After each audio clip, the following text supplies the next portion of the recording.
Hello, everyone. A warning from the UN for tens of thousands of Rohingya refugees facing a devastating monsoon season. We can't keep you all safe. The refugees are living in flimsy and overcrowded camps in Cox's Bazar, Bangladesh. Nearly 700,000 fled Myanmar over the past 6 months, trying to get away from horrific violence. And now they're facing yet another horror. The UN warns the refugees' makeshift shelters could be swept away when heavy rain comes and turns the ground to mud. Another threat, landslides and flooding, which could block roads into the camps. Aid can't get in and diseases spread quickly. The World Health Organization says those sicknesses are a huge risk to the entire population there. Well, Dr. Qutub Khan joins us now. He's a U.S. physician who's traveled to Cox's Bazar to help the refugees there. He just got back, was it Saturday? Yes, I got back Saturday. That's correct. Welcome. Thank you, Aisha. Thank you for joining us. Thank you. You have made the point that you grew up in India. You have seen poverty growing up. And yet, Correct. when you got to Cox's Bazar, you were still taken aback. Yes. Tell me about what shocked you. Like I said, I grew up in India, and I've been to neighborhoods, poor neighborhoods or slums, as you might say. But just the magnitude and the concentration of the people there and the very dire, unhygienic circumstances they were living in.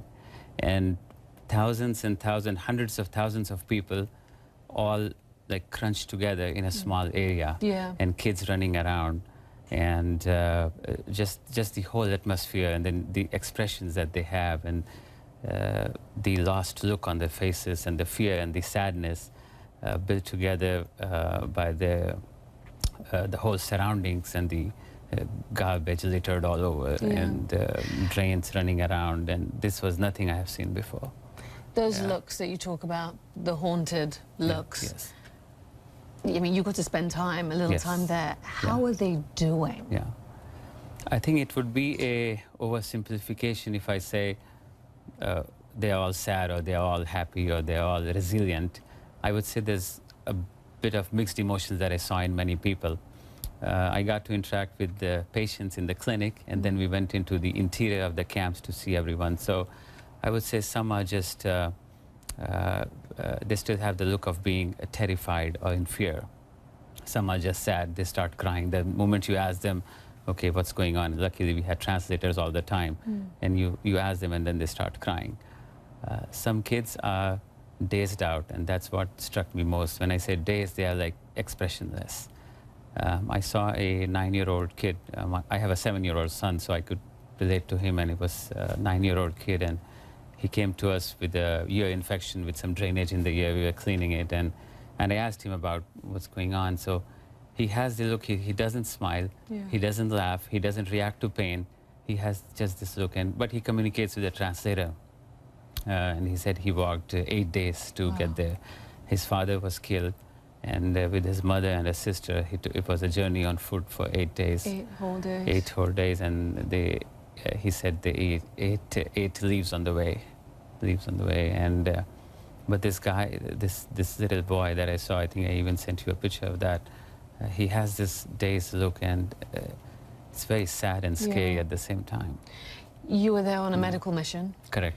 And as you just mentioned, you were in the clinic and you went into the interior. Correct. Medically speaking, what did you encounter? Right now, I would say, since the exodus had started in August, so the immediate trauma or the injuries we were not seeing. Now what we are seeing is infections.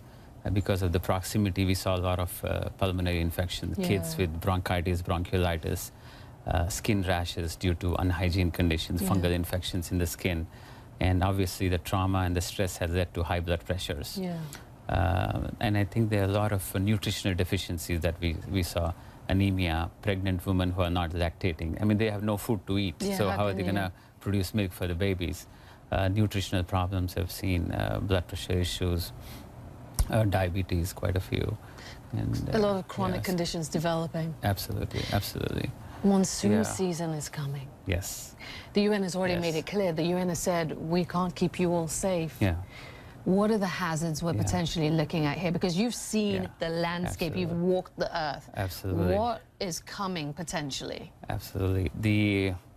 You know, the area, it's about 30 kilometers south of Cox's Bazar. Cox's Bazar is a tourist city, and this area is called the Balukhali and the Kutupalong camp. Right. So now these two camps combined, they represent the largest camp in the world where refugees are. Yeah. I mean, up until then, it was the, in Kenya, there was a Dab, That's right, yeah. the other camp. Now it's like more than 500,000 people are just in the camp where we were.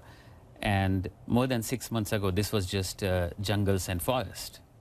Now, because of the refugees coming in, all the camps are built, and they are built on a step-up sort of fashion. And everywhere you see, there's like sea of camps.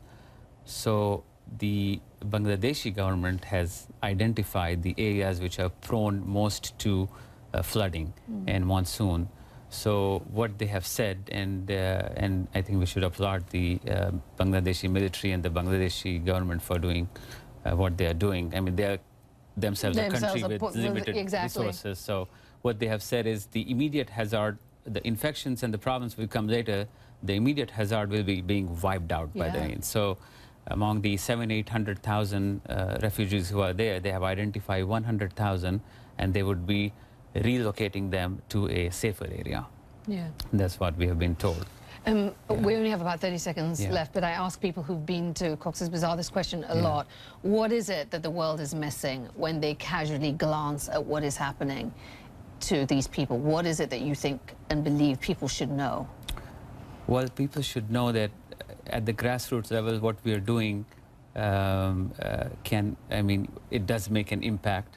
But more importantly, a big change has to come from the international community, and that's what the world is missing. And I think it has to come out from the goodness of our hearts. This is a humanitarian issue. It's not a regional issue. It's not a religious issue. It's a humanitarian issue, and the world has to come up and help the people of the Rohingya Muslims over there. And you know.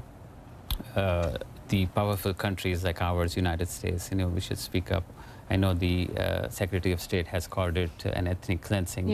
More needs to be done to put pressure so that Myanmar can take them back and give them their citizenship rights. Well, Dr. Khan, we thank you for your heart. We thank you for your work. And we appreciate you coming in to tell us about your experience. Thank you. Thank you, Aisha. Thank you. Well, 3 Nobel Peace Prize winners who visited the Rohingya refugee camp say Aung San Suu Kyi needs to speak out. Suu Kyi, who is also a Nobel Peace Prize laureate, is Myanmar's civilian leader. Here's what one of the peace activists said in a message to her. It's the appeal to our sister Aung San Suu Kyi to wake up. Otherwise, she will be one of the perpetrators of this crime. If she couldn't stop all this crime, she has to resign now. Well, support for the Rohingya also being felt around the world, including right here in Los Angeles. Over the weekend, dozens protested at Loyola Marymount University, urging the international community to take action, to do more, and hold those responsible for the atrocities that have been committed. Everybody's right.